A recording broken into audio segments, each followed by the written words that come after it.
നമ്മൾ ഇന്ന് പഠിക്കുന്നത് കേരള ഹൈക്കോടതിയുടെ ഓഫീസ് അറ്റൻഡർ തസ്തികയിലേക്ക് 2023 നടത്തിയ പരീക്ഷയുടെ ക്വസ്റ്റ്യൻ പേപ്പറാണ് നമ്മൾ ഇന്ന് വർക്കൗട്ട് ചെയ്യുന്നത്.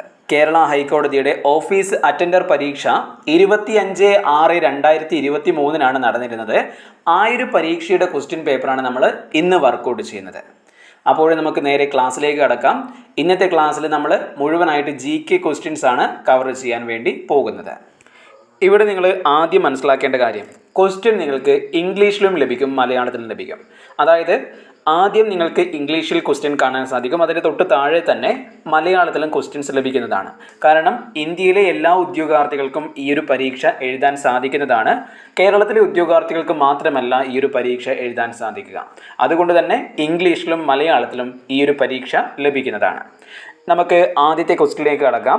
ഒന്നാമത്തെ ചോദ്യം ഇതാണ്: 1921 തിരുവിതാംകൂറിൽ ചേരമർ മഹാസഭ രൂപീകരിച്ചത് ആരാണ് എന്നാണ് ചോദിക്കുന്നത്.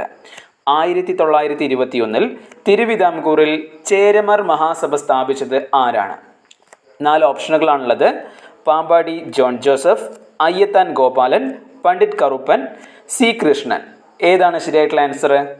അത് പാമ്പാടി ജോൺ ജോസഫ് ആണ്. ഈ ഒരു ക്വസ്റ്റ്യൻ്റെ ആൻസർ ഓർത്തിരിക്കാൻ വളരെ എളുപ്പമാണ്. കാരണം എന്താ, ഇവിടെ നിങ്ങൾ നോക്കിയേ, പാമ്പാടി ജോൺ ജോസഫ് ആണ് ഇതിൻ്റെ ആൻസർ എന്ന് പറഞ്ഞല്ലോ. ചോദ്യം എന്താണ്? ആരാണ് ചേരമർ സഭ സ്ഥാപിച്ചത് എന്നാണ് ചോദിക്കുന്നത്. ചേരമർ സഭ, ആ ചോദ്യം ശ്രദ്ധിച്ചാൽ തന്നെ നിങ്ങൾക്ക് ഉത്തരം വളരെ പെട്ടെന്ന് കിട്ടും. എടാ, ചേരമർ സഭ എന്ന് പറയുമ്പോൾ അതിലൊരു ചേരയില്ലേ? ചേര എന്ന് വെച്ചാൽ എന്താ? പാമ്പാണ്. ചേര എന്നത് ഒരു പാമ്പാണെങ്കിൽ ചേരമർ സഭ സ്ഥാപിച്ചത് ആരാണ്? പാമ്പാടി ജോൺ ജോസഫ് ആണ് എന്നുള്ളത് കണക്ട് ചെയ്ത് പഠിക്കാമല്ലോ. ഇനി ഈ ഒരു ചോദ്യം മറ്റേത് പരീക്ഷയ്ക്ക് വന്നാലും നിങ്ങൾ തെറ്റിക്കില്ലല്ലോ. അപ്പോൾ ഓർത്ത് വെച്ചേക്കണം, തിരുവിതാംകൂറിൽ ചേരമർ സഭ രൂപീകരിച്ചത് പാമ്പാടി ജോൺ ജോസഫ് ആണ്. അതിൻ്റെ കൂടെ തന്നെ ഏത് വർഷമാണ് പാമ്പാടി ജോൺ ജോസഫ് ചേരമർ മഹാസഭ സ്ഥാപിച്ചത് എന്ന് ചോദിച്ചാൽ അത് 1921. അടുത്ത ചോദ്യം എന്താണ്? ഇപ്പോഴത്തെ കേരള നിയമസഭയിലെ മൊത്തം വനിതാ MLA-മാരുടെ എണ്ണം എത്രയാണ്? ഇത് പലർക്കും ഉത്തരം എഴുതാൻ സാധിക്കാതെ പോയൊരു ക്വസ്റ്റ്യൻ ആണ്. ചോദ്യം വളരെ സിമ്പിളായിട്ട് ഡയറക്റ്റ് ആയിട്ടാണ് ചോദിച്ചിരിക്കുന്നതെങ്കിലും അത്യാവശ്യം വായിക്കുന്നവർക്ക് ഇതിൻ്റെ ഉത്തരം ചെയ്യുവാൻ വേണ്ടി സാധിക്കുകയുള്ളൂ.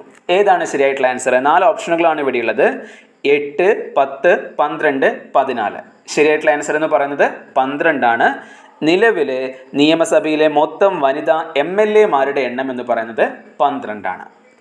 ഇനി അടുത്ത ചോദ്യം എന്താണ്? പഴശ്ശിരാജയെ കേരള സിംഹം എന്ന് വിളിച്ചത് ആരാണ്? ഇതൊക്കെ PSCക്ക് തയ്യാറെടുക്കുന്നവർക്ക് വളരെ പെട്ടെന്ന് ആൻസർ ചെയ്യാൻ സാധിക്കും അല്ലേ? ഏതാണ് ആൻസർ?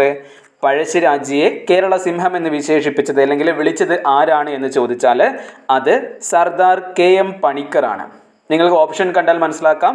സർദാർ വല്ലഭായ് പട്ടേൽ ഉണ്ട്, VP മേനോൻ, സർദാർ KM പണിക്കർ, ജവഹർലാൽ നെഹ്റു. ഇത്രയാണ് ഓപ്ഷനിലുള്ളത്. അപ്പോൾ നമുക്ക് സ്വാഭാവികമായിട്ടും ചിന്തിക്കാവുന്നതേ ഉള്ളൂ, അത്യാവശ്യം പഠിക്കാത്തവർക്ക് പോലും ചിന്തിക്കാം. കാരണം എന്താ, ഓപ്ഷൻ നോക്കി എത്ര സിമ്പിളായിട്ടാണ്. നമുക്കറിയാം, പട്ടേൽ അതൊരു ദേശീയ നേതാവാണ്. അദ്ദേഹം കേരളത്തിലെ ഒരു പഴയ രാജാവിനെ കുറിച്ച് അങ്ങനെ വിശേഷണമെന്ന് നടത്തിയതായിട്ട് നമുക്ക് വലിയ അറിവില്ല. അപ്പോൾ അത് ക്യാൻസൽ ചെയ്യാൻ സാധിക്കുന്നതേ ഉള്ളൂ. അതുപോലെ ജവഹർലാൽ നെഹ്റു ആയാലും കേരളത്തിലെ ഒരു രാജാവിനെ കുറിച്ച് ഒരു തരത്തിലും ഇതുപോലെ പറഞ്ഞിട്ടില്ല എന്നുള്ള കാര്യം എല്ലാവർക്കും അറിയാലോ. അതും അങ്ങനെ നിങ്ങളുടെ കോമൺ സെൻസ് ഉപയോഗിച്ച് ചിന്തിക്കാം. ബാക്കി 2 പേരാണ് VP മേനോനും സർദാർ KM പണിക്കരും. 2 പേരും മലയാളികളാണ്. ഇവിടെ നിങ്ങൾക്ക് പഠിക്കാത്തവരെ സംബന്ധിച്ചിടത്തോളം കൺഫ്യൂഷൻ വരാൻ ചാൻസ് ഉള്ളൂ. VP മേനോനെ കുറിച്ച് അത്യാവശ്യം അറിയുന്നവർക്കറിയാം, ഇദ്ദേഹം സ്റ്റേറ്റുമായിട്ട് ബന്ധപ്പെട്ട ഒരു വ്യക്തിയാണ്. എന്ന് വെച്ചാൽ നമ്മുടെ ഇന്ത്യ രൂപീകരണത്തിൻ്റെ സമയം നമ്മുടെ സംസ്ഥാനങ്ങളുടെ രൂപീകരണത്തിന് വേണ്ടി പ്രയത്നിച്ച ഒരു വ്യക്തിയാണ് VP മേനോൻ എന്നുള്ള കാര്യം അത്യാവശ്യം പഠിക്കുന്നവർക്ക് അറിയാം.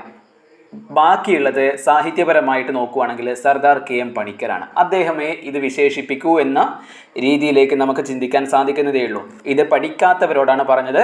നിങ്ങളൊരു പരീക്ഷയ്ക്ക് ഇരിക്കുന്ന സമയം ഇത്തരത്തിലൊക്കെ ഒന്ന് ചിന്തിച്ചിട്ട് അറിയാത്ത ചോദ്യം ഒന്ന് നിങ്ങളുടെ ലോജിക്ക് അനുസരിച്ചിട്ടെങ്കിലും ഉത്തരം എഴുതാൻ വേണ്ടി ശ്രദ്ധിക്കുക. ഇനി അടുത്ത ചോദ്യം എന്താണ് പറയുന്നത്? സരസ്വതി സമ്മാനം നേടിയ ആദ്യ മലയാളി വനിത ആരാണ്? സരസ്വതി സമ്മാനം നേടിയിട്ടുള്ള ആദ്യ മലയാളി വനിത ആരാണ് എന്നാണ് ചോദിക്കുന്നത്. 4 ഓപ്ഷനുകളാണുള്ളത്: ബാലാമണിയമ്മ, സുഗതകുമാരി, ലളിതാംബിക അന്തർജനം, ഡോക്ടർ M ലീലാവതി. ഏതാണ് ശരിയായിട്ടുള്ള ആൻസർ എന്ന് പറയുന്നത്? ഓപ്ഷൻ എ ബാലാമണി അമ്മയാണ്. സരസ്വതി സമ്മാനം നേടിയിട്ടുള്ള ആദ്യത്തെ മലയാളി വനിതയാണ് ബാലാമണി അമ്മ. അടുത്ത ചോദ്യം എന്താണ്? 2021 സിക്ക വൈറസിനെ കുറിച്ച് ആദ്യം റിപ്പോർട്ട് ചെയ്ത കേരളത്തിലെ ജില്ല ഏത് എന്നാണ് ചോദിക്കുന്നത്. 2021 സിക്ക വൈറസിനെ കുറിച്ച് ആദ്യം റിപ്പോർട്ട് ചെയ്ത കേരളത്തിലെ ജില്ല ഏതാണ്? 4 ഓപ്ഷനുകളാണുള്ളത്.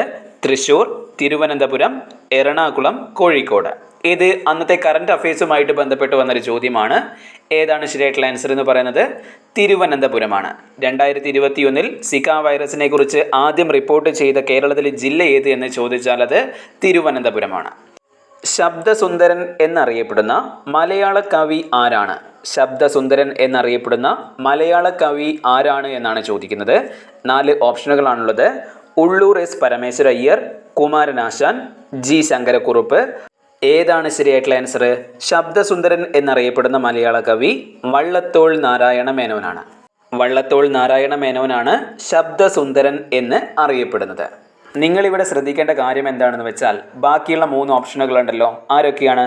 ഉള്ളൂർ എസ് പരമേശ്വര അയ്യർ, ജി ശങ്കരക്കുറുപ്പ്, അതുപോലെ തന്നെ കുമാരനാശാൻ. ഇവരൊക്കെ മറ്റ് ചില പേരുകളിലൊക്കെ അറിയപ്പെടുന്നുണ്ട്. എന്തൊക്കെയാണ് ആ പേര്? ആദ്യം തന്നെ വള്ളത്തോൾ നാരായണ മേനോൻ ശബ്ദസുന്ദരൻ ആണെന്ന് പഠിച്ചു വെച്ചല്ലോ. അതുപോലെ കുമാരനാശാൻ അറിയപ്പെടുന്ന പേരാണ് ആശയഗംഭീരൻ. കുമാരനാശാൻ അറിയപ്പെടുന്നത് ആശയഗംഭീരൻ എന്നാണ്. ശബ്ദസുന്ദരൻ എന്ന് വെച്ചാൽ ആരാണ്? അത് വള്ളത്തോൾ നാരായണ മേനോനാണ്. കുമാരനാശാനാണെങ്കിൽ അത് ആശയഗംഭീരനാണ്. അതുപോലെ ഉള്ളൂർ എസ് പരമേശ്വര അയ്യരാണെങ്കിൽ അത് ശബ്ദാഢ്യൻ എന്നാണ് അറിയപ്പെടുന്നത്. നിങ്ങൾക്ക് ഓപ്ഷൻ പരിശോധിച്ചാൽ മനസ്സിലാക്കാം. ഉള്ളൂർ എസ് പരമേശ്വര അയ്യരെ ആദ്യത്തെ ഓപ്ഷനായിട്ടാണ് കൊടുത്തിരിക്കുന്നത്. വളരെയധികം ഉദ്യോഗാർത്ഥികൾ തെറ്റായിട്ട് രേഖപ്പെടുത്താൻ ചാൻസ് ഉണ്ട്. കാരണം എന്താ? ഉള്ളൂർ അറിയപ്പെടുന്നത് ശബ്ദാഢ്യൻ എന്നാണ്, എന്നാൽ ശബ്ദസുന്ദരൻ എന്നറിയപ്പെടുന്നത് വള്ളത്തോൾ നാരായണ മേനോനാണ്. ആ ഒരു വ്യത്യാസം നിങ്ങൾ മനസ്സിലാക്കണം.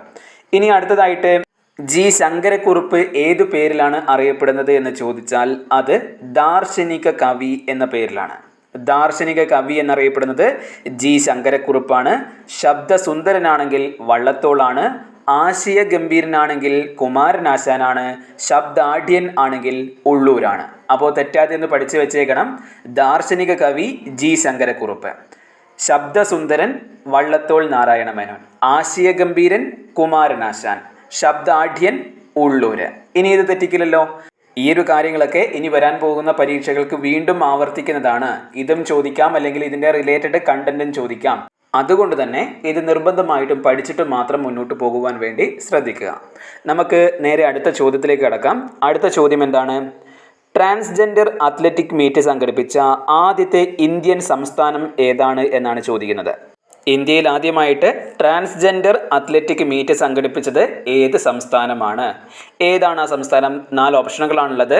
കേരളം, കർണാടക, തമിഴ്നാട്, പശ്ചിമ ബംഗാൾ. ഏതാണ് ശരിയായിട്ടുള്ള ആൻസർ? അത് ഓപ്ഷൻ എ കേരളമാണ്. കേരളമാണ് ഇന്ത്യയിൽ തന്നെ ആദ്യമായിട്ട് ട്രാൻസ്ജെൻഡർ അത്ലറ്റിക് മീറ്റ് സംഘടിപ്പിച്ചത്. കേരളമാണ് ഇന്ത്യയിൽ ആദ്യമായിട്ട് ട്രാൻസ്ജെൻഡർ അത്ലറ്റിക് മീറ്റ് സംഘടിപ്പിച്ചത് എന്നുള്ള കാര്യം പഠിച്ചു വെക്കുക. ഇനി അടുത്ത ചോദ്യം പരിശോധിക്കാം. അടുത്ത ചോദ്യം എന്താണ്? ഐക്യരാഷ്ട്രസഭയിൽ അവസാനമായി ചേർന്ന അംഗരാജ്യം ഏതാണ്? ഐക്യരാഷ്ട്രസഭയിൽ അവസാനമായിട്ട് ചേർന്നിട്ടുള്ള അംഗരാജ്യം ഏതാണ്? 4 ഓപ്ഷനുകളാണുള്ളത്.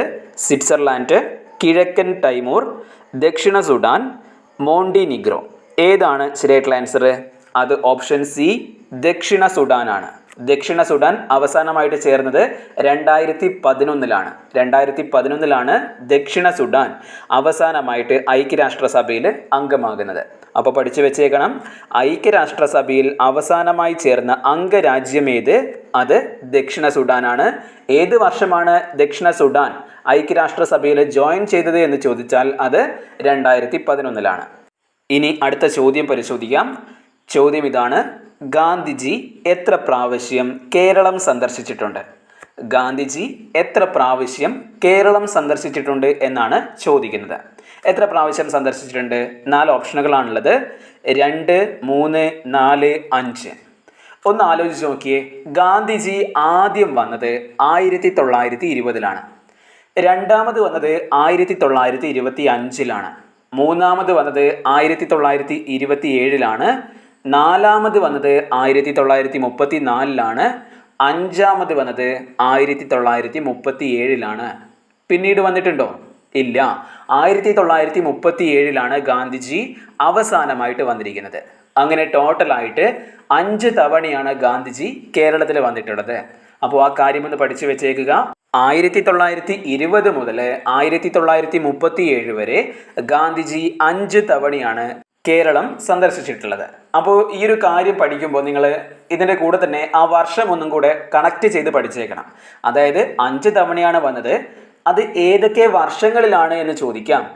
1920 വന്നിട്ടുണ്ട്, 25 വന്നിട്ടുണ്ട്, 27 വന്നിട്ടുണ്ട് എന്നൊക്കെ പറഞ്ഞല്ലോ. ആ വർഷം കൃത്യമായിട്ട് നിങ്ങൾ പഠിച്ചു വെച്ചേക്കണം.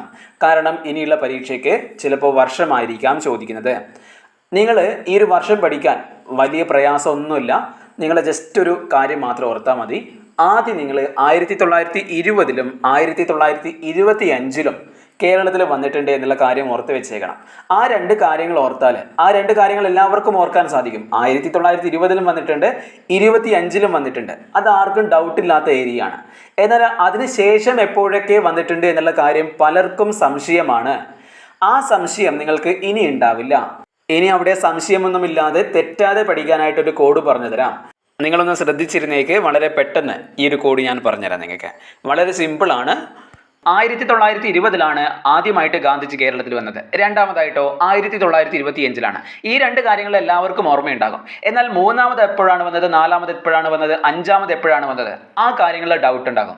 അത് സംശയമില്ലാതെ മാറിപ്പോകാതെ ഓർത്തിരിക്കാൻ. നമുക്കറിയാം ഗാന്ധിജി രണ്ടാമത് കേരളത്തിലെത്തിയത് 1925-ലാണ്. ആ 25-ന്റെ 5 2 പരസ്പരം പ്ലസ് ചെയ്താൽ നമുക്ക് 7 കിട്ടും.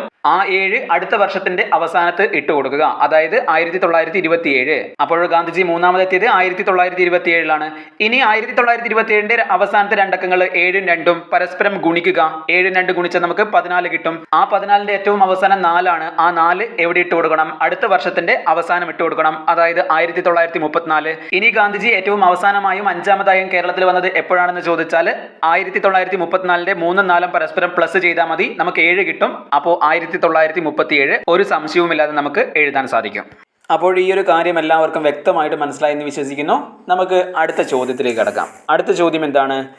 ക്വിക്ക് സിൽവർ എന്നറിയപ്പെടുന്നത് എന്താണ്? അല്ലെങ്കിൽ ക്വിക്ക് സിൽവർ എന്നറിയപ്പെടുന്നത് എന്തിനെയാണ് എന്നാണ് ചോദിച്ചിരിക്കുന്നത്. 4 ഓപ്ഷനുകളുണ്ട്. Mercury, silver, aluminium, copper. ഏതാണ് ശരിയായിട്ടുള്ള ആൻസർ എന്ന് പറയുന്നത്? ക്വിക്ക് സിൽവർ എന്നറിയപ്പെടുന്നത് മെർക്കുറിയാണ്. ക്വിക്ക് സിൽവർ എന്നറിയപ്പെടുന്നത് ഏതാണ്? മെർക്കുറിയാണ്. ഇനി അടുത്ത ചോദ്യം, പ്രശസ്തമായിട്ടുള്ള മൊണാലിസ എന്ന ചിത്രം വരച്ച ചിത്രകാരൻ ആരാണ്? പ്രശസ്തമായിട്ടുള്ള മൊണാലിസ എന്ന ചിത്രം വരച്ച ചിത്രകാരൻ ആരാണ് എന്നാണ് ചോദിക്കുന്നത്. 4 ഓപ്ഷനുകളുണ്ട്. Leonardo da Vinci, Michelangelo, Picasso, Vincent van Gogh.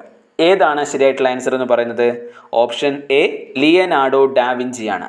Leonardo ഡാവിഞ്ചിയാണ് മൊണാലിസ എന്ന ചിത്രം വരച്ചിരിക്കുന്നത്. അടുത്ത ചോദ്യം എന്താണ്? ടെലിവിഷനിൽ ഉപയോഗിക്കുന്ന അടിസ്ഥാന നിറങ്ങൾ ഏതൊക്കെ എന്നാണ് ചോദിക്കുന്നത്. ടെലിവിഷനിൽ ഉപയോഗിക്കുന്ന അടിസ്ഥാന നിറങ്ങൾ ഏതൊക്കെ? 4 ഓപ്ഷനുകളാണ് തന്നിരിക്കുന്നത്. Green, yellow, blue, yellow, blue, red, red, green, yellow, green, blue, red. ഏതാണ് ശരിയായിട്ടുള്ള ആൻസർ എന്ന് പറയുന്നത്? Option D green, blue, red. പച്ച, നീല, ചുവപ്പ് എന്നിവയാണ് ടെലിവിഷനിൽ ഉപയോഗിക്കുന്ന അടിസ്ഥാന നിറങ്ങൾ എന്നുള്ള കാര്യം നിങ്ങൾ പഠിച്ചു വെക്കുക. ഇനിയും പല പരീക്ഷകൾക്കും ഈ ഒരു ചോദ്യം റാങ്ക് മേക്കിംഗ് ചോദ്യങ്ങളൊക്കെ ആയിട്ട് വേണമെങ്കിൽ ചോദിച്ചെന്ന് വരാം. പലർക്കും ഇതിനെക്കുറിച്ച് വലിയ ധാരണ ഉണ്ടായെന്ന് വരില്ല. ചോദ്യം സിമ്പിളാണ്, പക്ഷേ പലരും ഇത്തരത്തിലുള്ള ചോദ്യങ്ങളൊക്കെ കാണാറില്ല അല്ലെങ്കിൽ പഠിക്കാറില്ല. അതുകൊണ്ട് പഠിച്ചു വെച്ചേക്കുക. ടെലിവിഷനിൽ ഉപയോഗിക്കുന്ന അടിസ്ഥാന നിറങ്ങളാണ് പച്ച, നീല, ചുവപ്പ്. അടുത്ത ചോദ്യം എന്താണ്? ഇന്ത്യൻ സാമ്പത്തിക ആസൂത്രണത്തിൻ്റെ പിതാവ് എന്നറിയപ്പെടുന്നത് ആരാണ് എന്നാണ് ചോദിക്കുന്നത്. ഇന്ത്യൻ സാമ്പത്തിക ആസൂത്രണത്തിൻ്റെ പിതാവ് എന്നറിയപ്പെടുന്നത് ആരാണ്?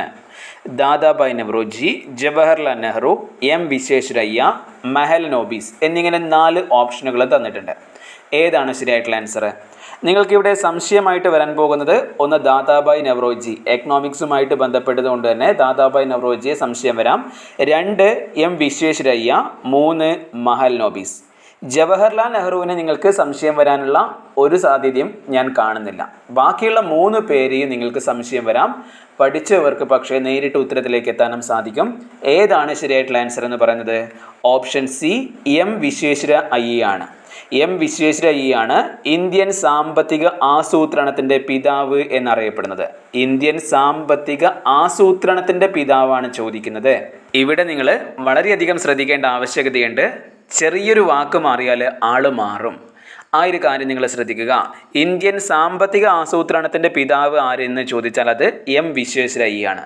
എന്നാൽ ഇന്ത്യൻ സാമ്പത്തിക ശാസ്ത്രത്തിൻ്റെ പിതാവ് ആര് എന്ന് ചോദിച്ചാൽ അത് ദാദാഭായ് നവറോജിയാണ്. ആ ഒരു വ്യത്യാസം നിങ്ങൾ മനസ്സിലാക്കണം. ഇന്ത്യൻ സാമ്പത്തിക ശാസ്ത്രത്തിൻ്റെ പിതാവ് ദാദാഭായ് നവറോജി, ഇന്ത്യൻ സാമ്പത്തിക ആസൂത്രണത്തിൻ്റെ പിതാവ് ആര് എന്ന് ചോദിച്ചാൽ അത് എം വിശ്വേശ്വരയ്യ. അതുപോലെ ഇന്ത്യൻ സ്റ്റാറ്റിസ്റ്റിക്സിൻ്റെ പിതാവായിട്ട് അറിയപ്പെടുന്ന വ്യക്തിയാണ് പി സി മഹൽനോബിസ്. ഇന്ത്യൻ സ്റ്റാറ്റിസ്റ്റിക്സിൻ്റെ പിതാവായിട്ട് അറിയപ്പെടുന്ന വ്യക്തിയാണ് പി സി മഹൽനോബിസ്. അതിൻ്റെ കൂടെ തന്നെ അറിഞ്ഞു വെക്കുക, ഇന്ത്യൻ ആസൂത്രണത്തിൻ്റെ പിതാവ് എന്നുകൂടെ ഈ പറയുന്ന എം വിശ്വേശ്വരയ്യ അറിയപ്പെടുന്നുണ്ട്. ഇന്ത്യൻ ആസൂത്രണത്തിൻ്റെ പിതാവ് ആര് എന്ന് ചോദിച്ചാലും ഇന്ത്യൻ സാമ്പത്തിക ആസൂത്രണത്തിൻ്റെ പിതാവ് ആര് എന്ന് ചോദിച്ചാലും ഒറ്റ ഉത്തരമേ ഉള്ളൂ, അത് എം വിശ്വേശ്വരയ്യാണ്. എന്നാൽ ഇന്ത്യൻ സാമ്പത്തിക ശാസ്ത്രത്തിൻ്റെ പിതാവ് ആര് എന്ന് ചോദിച്ചാൽ അത് ദാദാഭായ് നവറോജിയാണ്. ഇന്ത്യൻ സ്റ്റാറ്റിസ്റ്റിക്സിൻ്റെ പിതാവായിട്ട് അറിയപ്പെടുന്നത് പി സി മഹൽനോബിസ് ആണ്. ഈ ഒരു ചോദ്യങ്ങൾ മാറിപ്പോകാതെ മറന്നു പോകാതെ പഠിച്ചു വെക്കുക. ഓക്കെ ആണല്ലോ? ഇനി നമുക്ക് അടുത്ത ചോദ്യത്തിലേക്ക് കടക്കാം. അടുത്ത ചോദ്യം എന്താണ്? കേരളം സമ്പൂർണ്ണ സാക്ഷരത നേടിയപ്പോൾ കേരള മുഖ്യമന്ത്രി ആരായിരുന്നു? കേരളം സമ്പൂർണ്ണ സാക്ഷരത നേടിയപ്പോൾ കേരള മുഖ്യമന്ത്രി ആരായിരുന്നു എന്നാണ് ചോദിക്കുന്നത്. 4 ഓപ്ഷനുകളുണ്ട്. K Karunakaran, A K Antony, Oommen Chandy, E K Nayanar. ഏതാണ് ശരിയായിട്ടുള്ള answer? Option D, E K നായനാരാണ് ശരിയായിട്ടുള്ള ആൻസർ. കേരളം സമ്പൂർണ്ണ സാക്ഷരത നേടുമ്പോൾ കേരളത്തിൻ്റെ മുഖ്യമന്ത്രി ആരായിരുന്നു എന്ന് ചോദിച്ചാൽ അത് ഇ കെ നായനാരാണ്. അടുത്ത ചോദ്യം, ഇംഗ്ലീഷ് ഈസ്റ്റ് ഇന്ത്യ കമ്പനി ഇന്ത്യയിൽ ആദ്യം സ്ഥാപിച്ച ഫാക്ടറി എവിടെയാണ്? ഇംഗ്ലീഷ് ഈസ്റ്റ് ഇന്ത്യ കമ്പനി ഇന്ത്യയിൽ ആദ്യം സ്ഥാപിച്ച ഫാക്ടറി എവിടെയാണ് എന്നാണ് ചോദിക്കുന്നത്. 4 ഓപ്ഷനുകളാണുള്ളത്. മീററ്റ്, കൽക്കട്ട, ലക്നൗ, സൂററ്റ്. ഏതാണ് ശരിയായിട്ടുള്ള ആൻസർ എന്ന് പറയുന്നത്? സൂററ്റാണ്. സൂററ്റിലാണ് ഇംഗ്ലീഷ് ഈസ്റ്റ് ഇന്ത്യ കമ്പനി ഇന്ത്യയിൽ ആദ്യമായിട്ട് ഫാക്ടറി സ്ഥാപിച്ചത്. ഇംഗ്ലീഷ് ഈസ്റ്റ് ഇന്ത്യ കമ്പനി ആദ്യമായിട്ട് ഫാക്ടറി സ്ഥാപിച്ചത് എവിടെയാണ് എന്ന് ചോദിച്ചാൽ അത് സൂററ്റിലാണ് എന്നുള്ള കാര്യം പഠിച്ചു വെക്കുക. അടുത്ത ചോദ്യം, എന്തിൻ്റെ രാസനാമമാണ് റെറ്റിനോൾ? എന്തിൻ്റെ രാസനാമമാണ് റെറ്റിനോൾ എന്നാണ് ചോദിക്കുന്നത്. 4 ഓപ്ഷനുകളാണുള്ളത്. Vitamin A, vitamin D, vitamin E, vitamin K. ഏതാണ് ശരിയായിട്ടുള്ള ആൻസർ? എല്ലാവർക്കും അറിയുന്ന ഉത്തരമാണല്ലോ. വിറ്റാമിൻ എയുടെ ശാസ്ത്രീയ നാമമാണ് അല്ലെങ്കിൽ രാസനാമമാണ് റെറ്റിനോൾ എന്നറിയപ്പെടുന്നത്. വിറ്റാമിൻ എയുടെ രാസനാമമാണ് റെറ്റിനോൾ എന്നറിയപ്പെടുന്നത്. ഇനി ഇതിൻ്റെ കൂടെ തന്നെ നിങ്ങൾ ഓർത്ത് വെച്ചേക്കണം, വിറ്റാമിൻ ഡിയുടെ ശാസ്ത്രീയ നാമം കാൽസിഫെറോൾ ആണ് എന്നുള്ള കാര്യം. വിറ്റാമിൻ ഡിയുടെ ശാസ്ത്രീയ നാമം എന്താണ്? കാൽസിഫെറോൾ ആണ്. വിറ്റാമിൻ ഡിയുടെ ശാസ്ത്രീയ നാമം കാൽസിഫെറോൾ ആണ്. വിറ്റാമിൻ ഇയുടെ ശാസ്ത്രീയ നാമം എന്താണ്? വിറ്റാമിൻ ഇയുടെ ശാസ്ത്രീയ നാമം ടോക്കോഫിറോൾ എന്നാണ്. വിറ്റാമിൻ ഇയുടെ ശാസ്ത്രീയ നാമം ടോക്കോഫിറോൾ എന്നുള്ളതാണ്. അതിൻ്റെ കൂടെ തന്നെ ജീവകം കെയുടെ ശാസ്ത്രീയ നാമം ഫില്ലോക്വിനോൺ എന്നുള്ളതാണ്. ഫില്ലോക്വിനോൺ എന്നതാണ് ജീവകം കെയുടെ ശാസ്ത്രീയ നാമം. അപ്പോൾ വിറ്റാമിൻ എയുടെ ശാസ്ത്രീയ നാമം റെറ്റിനോള്, വിറ്റാമിൻ ഡിയുടെ ശാസ്ത്രീയ നാമം കാൽസിഫെറോള്, വിറ്റാമിൻ ഇയുടെ ശാസ്ത്രീയ നാമം ടോക്കോഫിറോള്, വിറ്റാമിൻ കെയുടെ ശാസ്ത്രീയ നാമം ഫില്ലോക്വിനോൺ. ഇത്രയും കാര്യങ്ങൾ എല്ലാവർക്കും വ്യക്തമായിട്ട് മനസ്സിലായല്ലോ. ഇനി നമുക്ക് അടുത്ത ചോദ്യത്തിലേക്ക് കടക്കാം. അടുത്ത ചോദ്യം എന്താണ്? സൂര്യപ്രകാശത്തിൽ 7 നിറങ്ങളുണ്ടെന്ന് കണ്ടെത്തിയ ശാസ്ത്രജ്ഞൻ ആരാണ്? സൂര്യപ്രകാശത്തിൽ 7 നിറങ്ങൾ ഉണ്ടെന്ന് കണ്ടെത്തിയിട്ടുള്ള ശാസ്ത്രജ്ഞൻ ആരാണ് എന്നാണ് ചോദിക്കുന്നത്. 4 ഓപ്ഷനുകളുണ്ട്. Albert Einstein, sir Isaac Newton, C V Raman, Galileo. ഏതാണ് ശരിയായിട്ടുള്ള ആൻസർ എന്ന് പറയുന്നത്? ഓപ്ഷൻ ബി ഐസക് ന്യൂട്ടനാണ് സൂര്യപ്രകാശത്തിന് 7 നിറങ്ങളുണ്ടെന്ന് കണ്ടെത്തിയിട്ടുള്ളത്. പഠിച്ചു വെച്ചേക്കുക, ഐസക് ന്യൂട്ടനാണ് സൂര്യപ്രകാശത്തിന് 7 നിറങ്ങളുണ്ടെന്ന് കണ്ടെത്തിയിട്ടുള്ളത്. ഇനി അടുത്ത ചോദ്യം, പത്മ സുബ്രഹ്മണ്യം ഏത് നൃത്തരൂപവുമായിട്ട് ബന്ധപ്പെട്ടിരിക്കുന്നു? പത്മ സുബ്രഹ്മണ്യം ഏത് നൃത്തരൂപവുമായിട്ട് ബന്ധപ്പെട്ടിരിക്കുന്നു എന്നാണ് ചോദിക്കുന്നത്. 4 ഓപ്ഷനുകളുണ്ട്.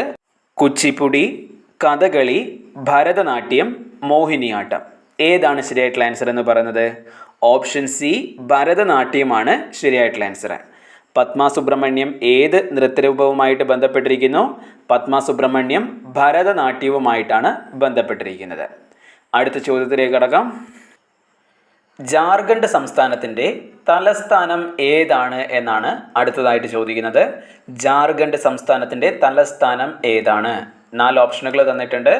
റായ്പൂർ, റാഞ്ചി, ഡെറാഡൂൺ, ഷിംല. ഏതാണ് ശരിയായിട്ടുള്ള ആൻസർ? വളരെ സിമ്പിൾ ആയിട്ടുള്ള ചോദ്യമാണ് അല്ലേ? ഓപ്ഷൻ ബി റാഞ്ചിയാണ് ശരിയായിട്ടുള്ള ആൻസർ. ജാർഖണ്ഡ് സംസ്ഥാനത്തിൻ്റെ തലസ്ഥാനം ഏത് എന്ന് ചോദിച്ചാൽ അത് റാഞ്ചിയാണ്. അടുത്ത ചോദ്യം, വിദ്യാഭ്യാസ അവകാശം മൗലിക അവകാശമാക്കിയ ഇന്ത്യൻ ഭരണഘടനാ ഭേദഗതി ഏത് എന്നാണ് ചോദിക്കുന്നത്. വിദ്യാഭ്യാസ അവകാശം മൗലിക അവകാശമാക്കിയ ഇന്ത്യൻ ഭരണഘടനാ ഭേദഗതി ഏതാണ് എന്നാണ് ചോദിക്കുന്നത്. വളരെ സിമ്പിൾ ആയിട്ടുള്ള ചോദ്യമാണ്. 4 ഓപ്ഷനുകൾ തന്നിട്ടുണ്ട്. 42-ാം ഭേദഗതി, 61-ാം ഭേദഗതി, 84-ാം ഭേദഗതി, 86-ാം ഭേദഗതി. ഏതാണ് ശരിയായിട്ടുള്ള ആൻസർ എന്ന് പറയുന്നത്? Option D 86-ാം ഭേദഗതിയാണ്. 86 86-ാം ഭേദഗതിയാണ് വിദ്യാഭ്യാസ അവകാശം മൗലിക അവകാശമാക്കിയിട്ടുള്ള ഇന്ത്യൻ ഭരണഘടനയുടെ ഭേദഗതി. അടുത്ത ചോദ്യം, ഭരത് അവാർഡ് നേടിയിട്ടുള്ള ആദ്യത്തെ മലയാള ചലച്ചിത്ര നടൻ ആരാണ്? ഭരത് അവാർഡ് നേടിയിട്ടുള്ള ആദ്യത്തെ മലയാള ചലച്ചിത്ര നടൻ ആരാണ് എന്നാണ് ചോദിക്കുന്നത്. ഏതാണ് ശരിയായിട്ടുള്ള ആൻസർ? 4 ഓപ്ഷനുകളാണുള്ളത്. Balan K Nair, Gopi, P J Antony, Mammootty. ഏതാണ് ശരിയായിട്ടുള്ള ആൻസർ? ഓപ്ഷൻ ബി ഗോപിയാണ്. ഭരത് ഗോപി എന്നാണ് നമ്മൾ പൊതുവെ പറയാറുള്ളത്. ഭരത് ഗോപി അഥവാ ഗോപിയാണ് ഭരത് അവാർഡ് നേടിയിട്ടുള്ള ആദ്യത്തെ മലയാള ചലച്ചിത്ര നടൻ. അടുത്ത ചോദ്യത്തിലേക്ക് കടക്കുന്നു. ഇന്ത്യയുമായി വാണിജ്യ ബന്ധം തുടങ്ങിയിട്ടുള്ള ആദ്യത്തെ യൂറോപ്യൻ ശക്തി ഏത് എന്നാണ് ചോദിക്കുന്നത്. ഇന്ത്യയുമായി വാണിജ്യ ബന്ധം തുടങ്ങിയ ആദ്യത്തെ യൂറോപ്യൻ ശക്തി ഏത് എന്ന് ചോദിച്ചാൽ എല്ലാവർക്കും ഉത്തരം അറിയാമല്ലോ. ഓപ്ഷൻ വരെ വായിക്കേണ്ട ആവശ്യകതയില്ല. Option A പോർച്ചുഗീസുകാരാണ്. പോർച്ചുഗീസുകാരാണ് ഇന്ത്യയുമായി വാണിജ്യ ബന്ധം തുടങ്ങിയിട്ടുള്ള ആദ്യത്തെ യൂറോപ്യൻ ശക്തി. അടുത്ത ചോദ്യം, ഇന്ത്യയിൽ വനമഹോത്സവം തുടങ്ങിയത് ആരാണ്? ഇന്ത്യയിൽ വനമഹോത്സവം തുടങ്ങിയത് ആരാണ് എന്നാണ് ചോദിക്കുന്നത്. 4 ഓപ്ഷനുകളാണുള്ളത്. ജയപ്രകാശ് നാരായൺ, ബാബ ആംതെ, KM മുൻഷി, JB കൃപലാനി. ഏതാണ് ശരിയായിട്ടുള്ള ആൻസർ എന്ന് പറയുന്നത്? Option C KM മുൻഷിയാണ്. KM മുൻഷിയാണ് ഇന്ത്യയിൽ വനമഹോത്സവം തുടങ്ങിയിട്ടുള്ളത് എന്നുള്ള കാര്യം പഠിച്ചു വെക്കുക. അടുത്ത ചോദ്യം, അന്താരാഷ്ട്ര നീതിന്യായ കോടതിയിലെ ജഡ്ജിമാരുടെ ഔദ്യോഗിക കാലാവധി എത്രയാണ്? അന്താരാഷ്ട്ര നീതിന്യായ കോടതിയിലെ ജഡ്ജിമാരുടെ ഔദ്യോഗിക കാലാവധി എത്രയാണ് എന്നാണ് ചോദിക്കുന്നത്. 4 ഓപ്ഷനുകളുണ്ട്. 5 വർഷം, 9 വർഷം, 10 വർഷം, 15 വർഷം. ഏതാണ് ശരിയായിട്ടുള്ള ആൻസർ എന്ന് പറയുന്നത്? 9 വർഷമാണ്. 9 വർഷമാണ് അന്താരാഷ്ട്ര നീതിന്യായ കോടതിയിലെ ജഡ്ജിമാരുടെ ഔദ്യോഗിക കാലാവധി. ഇവിടെ നിങ്ങൾ ശ്രദ്ധിക്കേണ്ട വളരെ പ്രധാനപ്പെട്ട ഒരു കാര്യം എന്താണെന്ന് വെച്ചാൽ, ഇവിടെ ഓപ്ഷൻ നിങ്ങൾ നോക്കിയേ, 9 വർഷവുമുണ്ട്, 15 വർഷവുമുണ്ട്. അത് നിങ്ങളെ തെറ്റിക്കാനായിട്ട് തന്നെയാണ് ആ ഒരു 15 വർഷം അവിടെ കൊടുത്തിരിക്കുന്നത്. കാരണം നിങ്ങൾ അത്യാവശ്യം ചെറുതായിട്ടൊന്ന് പഠിച്ചിട്ട് പോയവർ 9 കണ്ടിട്ടുണ്ടാകും, 15 കണ്ടിട്ടുണ്ടാകും. അതായത് ഇൻ്റർനാഷണൽ കോർട്ടിനെ കുറിച്ച് പഠിക്കുമ്പോൾ നിങ്ങൾ 9 എന്നുള്ള സംഖ്യയും കണ്ടിട്ടുണ്ടാകും, 15 എന്നുള്ള സംഖ്യയും കണ്ടിട്ടുണ്ടാകും. അപ്പോൾ ഇത് ചെറുതായിട്ട് നോക്കുന്നവർക്ക് ഇത് കൺഫ്യൂഷൻ ആകും. ചിലപ്പോൾ നിങ്ങൾ 15-ൽ പോയിട്ട് കറപ്പിക്കാനും ചാൻസ് ഉണ്ട്. അതുകൊണ്ട് തന്നെ ഈ ഒരു ചോദ്യം നിങ്ങൾ വളരെ ശ്രദ്ധയോടെ പഠിച്ചു വെക്കുക. അന്താരാഷ്ട്ര നീതിന്യായ കോടതിയിലെ ജഡ്ജിയുടെ ഔദ്യോഗിക കാലാവധിയാണ് 9 വർഷം എന്നുള്ളത്. എന്നാൽ 15 വർഷം എന്നത് മാറ്റിയിട്ട് 15 എന്ന സംഖ്യ ഇൻ്റർനാഷണൽ കോർട്ടുമായിട്ട് ബന്ധപ്പെട്ട സംഖ്യ തന്നെയാണ്. അന്താരാഷ്ട്ര നീതിന്യായ കോടതിയിലെ ജഡ്ജിമാരുടെ എണ്ണം എത്രയാണ് എന്ന് ചോദിച്ചാൽ അത് 15 ആണ്. അന്താരാഷ്ട്ര നീതിന്യായ കോടതിയിലെ ജഡ്ജിമാരുടെ എണ്ണം എത്രയെന്ന് ചോദിച്ചാൽ അത് 15 അപ്പോൾ രണ്ടും മാറിപ്പോകാതെ പഠിച്ചു വെച്ചേക്കുക. അപ്പോൾ ഇന്നത്തെ ഈ ഒരു ക്വസ്റ്റ്യൻ പേപ്പർ വർക്കൗട്ട് ഇവിടെ അവസാനിക്കുകയാണ്. നമ്മൾ ഇന്ന് വർക്കൗട്ട് ചെയ്തത് 25 ക്വസ്റ്റ്യൻസ് ആണ്. ഇനിയും ഒരു 25 GK ക്വസ്റ്റ്യൻ കൂടെ നമുക്ക് പഠിക്കാനുണ്ട്. അതായത് ഈ ഒരു ക്വസ്റ്റ്യൻ പേപ്പറിൽ ഇനിയും 25 ക്വസ്റ്റ്യൻസ് ബാക്കിയുണ്ട്. അത് നമുക്ക് അടുത്ത ക്ലാസ്സിൽ ചർച്ച ചെയ്യാവുന്നതാണ്. അതുപോലെ തന്നെ ഈ ഒരു ക്വസ്റ്റ്യൻ പേപ്പറിൽ ഇനി ബാക്കിയുള്ളത് ജനറൽ ഇൻ്റലിജൻസ് മേഖല, അതുപോലെ തന്നെ മാത്സ്, ഇംഗ്ലീഷ്, ഈ ഒരു 3 ഏരിയ കൂടെ നമ്മൾ കവർ ചെയ്യേണ്ട ആവശ്യകതയുണ്ട്. അപ്പോൾ ഇനി വരുന്ന ക്ലാസ്സുകളിൽ അതൊക്കെ നമ്മൾ അപ്ലോഡ് ചെയ്യുന്നതാണ്. അടുത്ത ക്ലാസ്സിൽ നിങ്ങൾക്ക് ലഭിക്കുന്നത് ഇതിൻ്റെ ബാക്കി 25 ചോദ്യങ്ങളാണ്. അതിനുശേഷമുള്ള ക്ലാസ്സിൽ ഇംഗ്ലീഷ്, മാത്സ്, ജനറൽ ഇൻ്റലിജൻസ് ഇവിടെ നിന്നുള്ള പ്രീവിയസ് ചോദ്യങ്ങൾ നമുക്ക് കൃത്യമായിട്ട് മുഴുവനായിട്ട് വർക്കൗട്ട് ചെയ്ത് മുന്നോട്ട് പോകാവുന്നതാണ്. കൃത്യമായിട്ടുള്ള പഠനം നിങ്ങളുടെ ഭാഗത്ത് നിന്നുണ്ടാകണം. വളരെ സിമ്പിളായിട്ടുള്ള എക്സാമാണ്. ഒന്ന് മനസ്സിരുത്തി പഠിച്ചു കഴിഞ്ഞാൽ നമുക്ക് വളരെ സിമ്പിളായിട്ട് നമുക്ക് ഈ ഒരു എക്സാം ക്രാക്ക് ചെയ്യാൻ സാധിക്കുന്നതാണ്. അതുകൊണ്ട് തന്നെ വളരെ ആത്മാർത്ഥമായിട്ട് എല്ലാവരും നല്ല രീതിയിൽ പഠിച്ചിട്ട് മുന്നോട്ട് പോവുക. അപ്പോൾ നമ്മൾ ഇന്നത്തെ ക്ലാസ് ഇവിടെ അവസാനിപ്പിക്കുകയാണ്. ഇനി അടുത്ത ക്ലാസ്സിൽ നമുക്ക് ബാക്കിയുള്ള ക്വസ്റ്റ്യൻസ് കൂടെ വർക്കൗട്ട് ചെയ്യാം.